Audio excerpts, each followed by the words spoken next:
Hi friends, வணக்கம் and welcome to Chettiya Kitchen. இன்னைக்கு நம்ம சேனல்ல தீபாவளிக்கான ஸ்பெஷல் ரெசிபி அவல் மிக்சர் எப்படி செய்யறதுன்னு பார்க்க போறோம். காரா பூந்தி, ஓமப்படி இதெல்லாம் செஞ்சு கஷ்டப்படாம ஈஸியா டேஸ்டா ஹெல்தியா அவல் மிக்சர் செஞ்சிரலாங்க. வீடியோக்குள்ள போறதுக்கு முன்னாடி நம்ம சேனலை சப்ஸ்கிரைப் பண்ணிடுங்க. அப்படியே பக்கத்துல இருக்க பெல் ஐகானை கிளிக் பண்ணிடுங்க. வாங்க வீடியோக்குள்ள போலாம். மிக்சர் செய்யறதுக்கு தேவையான பொருள் என்னென்னன்னு பார்த்துறலாங்க. நல்லா சுத்தம் பண்ண அவல் 1 கப் எடுத்து வச்சிருக்கேன். அதோட நிலக்கடலை 1/4 கப் எடுத்துருக்கேங்க. முந்திரி பருப்பு 1/4 கப், கிஸ்மிஸ் பழம் 1/4 கப் எடுத்து வச்சுருக்கேன். அவல் வாங்கும்போது நல்லா கெட்டியான அவலாக பார்த்து வாங்கிக்கணும். அப்போ தான் நல்லா பொரிஞ்சு மிக்சர் நல்லா டேஸ்ட்டாக வரும். தட்டையான அவல் வாங்கிடாதீங்க, இது மாதிரி பார்த்து வாங்கிக்கிங்க. நல்லா சுத்தம் பண்ணிவிட்டு வெயிலில் காய வச்சு எடுத்து வச்சுருக்கேங்க. அதோட பொட்டுக்கடலை 1/4 கப் எடுத்துக்கணுங்க. மஞ்சள் தூள் 1/4 டீஸ்பூன் எடுத்து வச்சுருக்கேன். தனி மிளகாத்தூள் 1/2 டீஸ்பூன், உப்பு 1/2 டீஸ்பூன் எடுத்து வச்சுருக்கேங்க. தனி மிளகாத்தூள் காரம் அதிகமாக வேணும்னா கூடுதலாக கொஞ்சம் சேர்த்துக்கலாங்க. அதோட கொஞ்சம் கருவேப்பிலையும் நமக்கு தேவையாக இருக்கும். கடாயில் எண்ணெய் நல்லா சூடு பண்ணியிருக்கேன். முதல்ல முந்திரி பருப்பை வறுத்து எடுத்துக்கிட்டுலாம். இந்த மாதிரி வறுக்கும்போது முந்திரி பருப்பு ஒன்று போல் வறுபட்டு வருங்க. எதுவுமே கருகிராமல் சட்னி எண்ணெயிலேருந்து எடுத்துடலாம். நமக்கும் ஈஸியாக இருக்கும். முந்திரி பருப்பு நல்லா கலர் சேஞ்ச் ஆகிட்டு வர ஆரம்பிச்சிச்சு. இப்போ இதை எண்ணெயிலேருந்து எடுத்துடலாம். அடுத்ததாக நிலக்கடலையும் அதே மாதிரி வறுத்து எடுத்துக்கலாங்க.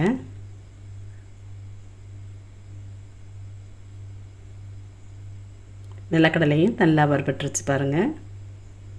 கருகாமல் ஒன்று போல் வெந்து வரும்.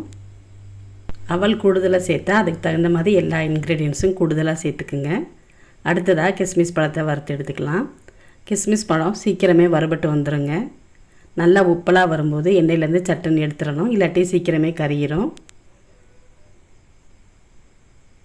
பாருங்கள் இப்படி வருதுன்னு. நல்லா வறுத்தாச்சு. இப்போ எடுத்துடலாம். அடுத்ததாக அவல் பொரித்து எடுத்துக்கலாம். நான் நேரடியாக எண்ணெயில் சேர்த்து அரிகரண்டி வச்சு பொரித்து எடுத்துக்க போகிறேங்க. இந்த கரண்டியை யூஸ் பண்ணி எடுக்க முடியாது. ஸ்டவ்வை லோ ஃப்ளேமில் வச்சுட்டு அவல் பொரித்து எடுத்துக்கலாம். எண்ணெயில் சேர்த்து தான் அவல் பொரிஞ்சு வந்துடும். எல்லா அவலும் அது மாதிரி பொரித்து எடுத்துக்கிட்டேங்க. இப்போ நம்ம எடுத்து வச்சுருந்த 1/4 கப் பொட்டுக்கடலையை எண்ணெயில் வறுத்து எடுத்துக்கலாம்.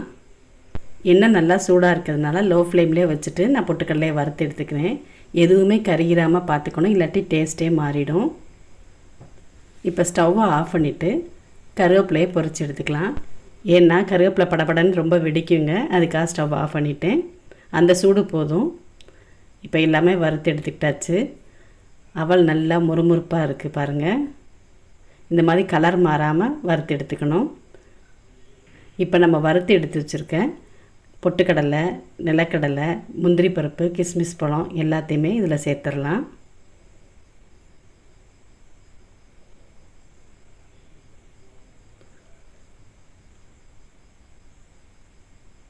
எல்லாத்தையும் சேர்த்துட்டு 1/4 டீஸ்பூன் மஞ்சள் தூளையும் அதோட ஆட் பண்ணிக்கலாங்க. தனி மிளகாத்தூள் 1/2 டீஸ்பூன் எடுத்து வச்சுருந்தேன், அதையும் ஆட் பண்ணிக்கலாம். காரம் அதிகமாக வேணும்னா கூட கொஞ்சம் சேர்த்துக்கலாங்க. இதுவே கரெக்டாக தான் இருக்கும். இப்போ எடுத்து வச்சுருந்த உப்பு ஒரு 1/2 டீஸ்பூன் எடுத்து வச்சுருக்கேன், அதையும் சேர்த்துக்கிறேன். சேர்த்துட்டு எல்லாத்தையும் நல்லா மிக்ஸ் பண்ணிடலாம்.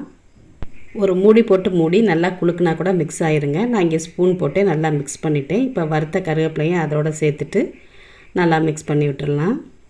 தேவையான பொருள்லாம் எடுத்து வச்சுட்டா 10 நிமிஷத்தில் இந்த மிக்சர் ரெடி பண்ணிடலாம். அவலோட முறுமுறுப்பு, பொட்டுக்கடலை, நிலக்கடலை, கிஸ்மிஸ் பழத்தோட ஸ்வீட்னஸ் எல்லாமே சேர்ந்து இந்த மிக்சர் சாப்பிடும்போது நல்ல ஒரு டேஸ்ட்டாக இருக்கும். எல்லாருக்குமே ரொம்பவும் பிடிக்குங்க. எல்லாருமே சட்டுன்னு செஞ்சிடலாம். பிகினர்ஸ் கூட ஈஸியாக செஞ்சிடலாங்க. அட்டகாசமாக இருக்கும். நீங்களும் ட்ரை பண்ணி பாருங்கள். இந்த வீடியோ உங்களுக்கு பிடிச்சிருந்தா லைக் பண்ணுங்கள், உங்கள் ஃப்ரெண்ட்ஸுக்கும் ஷேர் பண்ணுங்கள். உங்கள் கமெண்ட்ஸ் மறக்காமல் பதிவு பண்ணுங்கள். Thank you.